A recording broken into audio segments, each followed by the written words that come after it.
প্রশান্ত সাগর বেয়ে ধেয়ে আসছে ঘূর্ণিঝড় রাগাসা।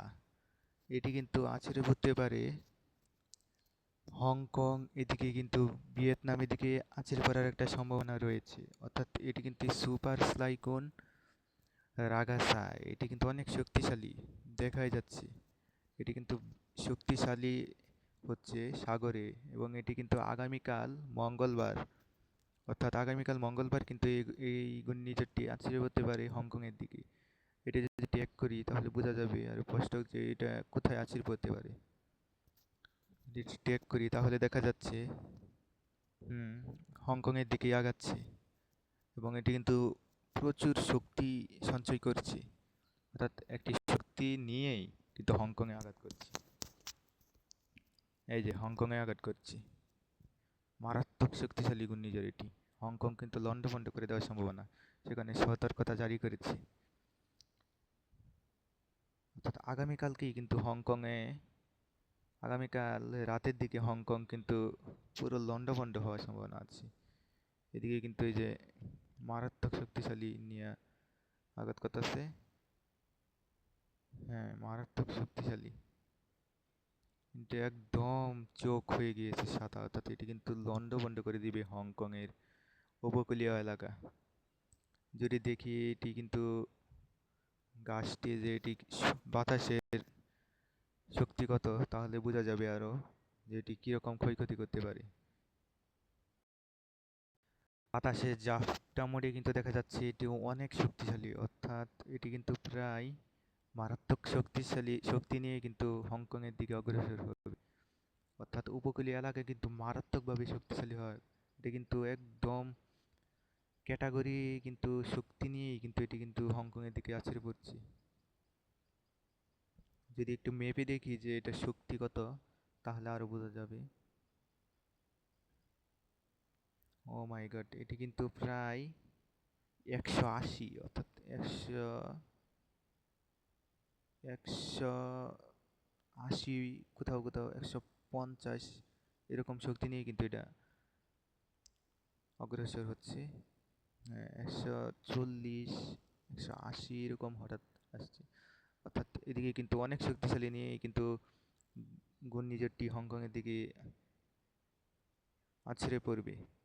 সেই সাথে তাইওয়ানের দিকেও কিন্তু মারাত্মক একটি শক্তিশালী নিয়ে কিন্তু আছড়ে পড়বে। অর্থাৎ তাইওয়ান, হংকং এদিকে কিন্তু বিরাট একটা জ্বরের সম্ভাবনা, অর্থাৎ লন্ডভন্ড হয়ে যাওয়ার সম্ভাবনা রয়েছে এদিকে।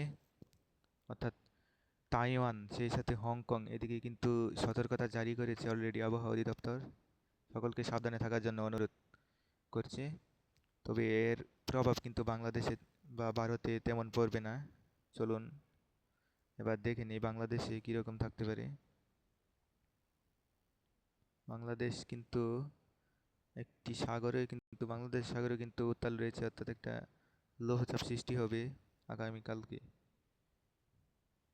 একটা লৌহচাপ কিন্তু তৈরি হচ্ছে এরকমই বোঝা যাচ্ছে। যদি দেখি আজকে বৃষ্টিপাত হবে কিনা সন্ধ্যা বা বিকালের দিকে, তাহলে কিন্তু বোঝা যাবে।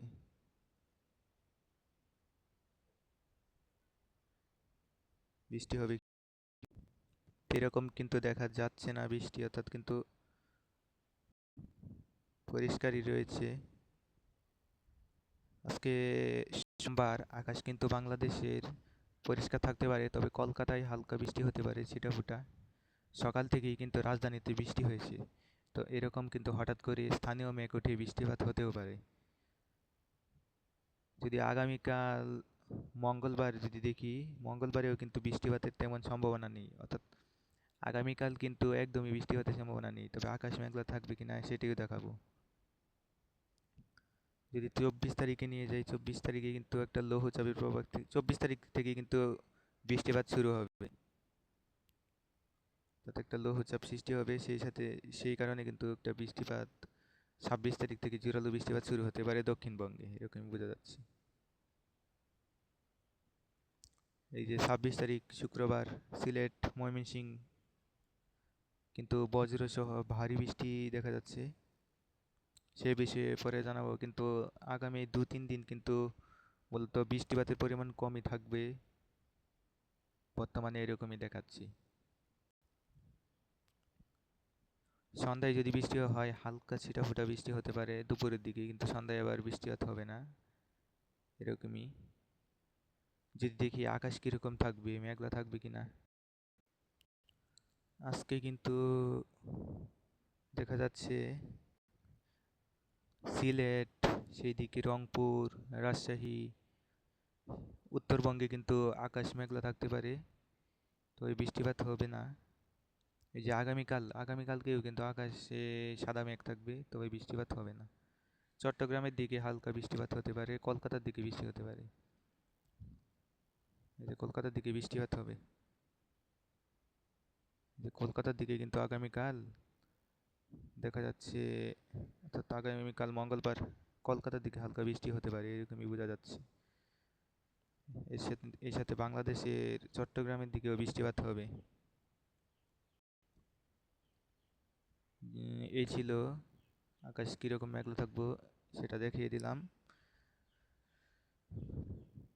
মূলত তাপমাত্রা কিন্তু কয়েক ডিগ্রি বেশি রয়েছে, অর্থাৎ কিন্তু বৃষ্টিপাত নেই বলতে কিন্তু তাপমাত্রা মূলত বাড়তি রয়েছে। তবে উত্তরবঙ্গে কিন্তু শীত প্রবেশ করবে কিছুদিনের ভিতরে, আবহাওয়া অফিস সেই পূর্বাভাসও কিন্তু দিবে আর কয়েকদিন পর। এই ছিল আজকের আবহাওয়ায়। পরবর্তী আপডেট পেতে অবশ্যই চ্যানেলটি সাবস্ক্রাইব করে পাশে থাকবেন। ধন্যবাদ।